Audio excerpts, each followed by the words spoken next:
In your morning consumer news, President Trump is opening a golf course in Scotland tomorrow. He's also making time for tariff negotiations during his trip there and holding a bilateral meeting with the UK Prime Minister today.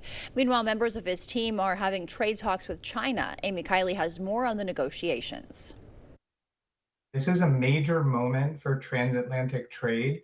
Today, the Trump administration is holding talks with two countries ahead of trade deadlines early next month. President Donald Trump is meeting UK Prime Minister Keir Starmer in Scotland. The White House says they'll refine a trade deal outline they signed last month.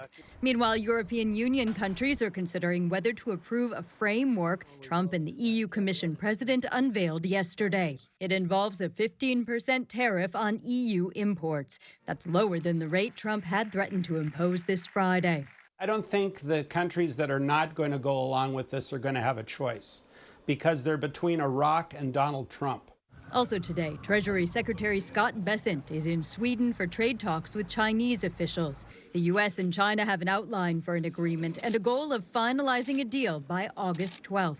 The more deals we have with other countries, the more leverage it gives the president and his team. Analysts say the agreements are giving U.S. businesses clarity about how much money they'll have to spend on tariffs. Economists predict they'll pass on at least some of the costs to consumers. As we get into this back to school timeframe, September and October, people are really going to notice those price increases because now we actually know what the formula looks like going forward. I'm Amy Kiley reporting. And Social Security checks could soon shrink. Dual income couples may see $18,000 less per year if they retire in 2033 compared to now. The estimated 24% drop is due to a projected depletion of Social Security's Old Age and Survivors Insurance Trust Fund. Some new tax rules change how you can deduct charitable donations. Standard deduction filers can write off up to $1,000 in cash gifts, $2,000 for joint filers. That's double the old pandemic limit. Non-cash gifts like clothes or food face stricter limits. Those who itemize deductions can only deduct cash contributions that exceed 0.5% of their adjusted gross income.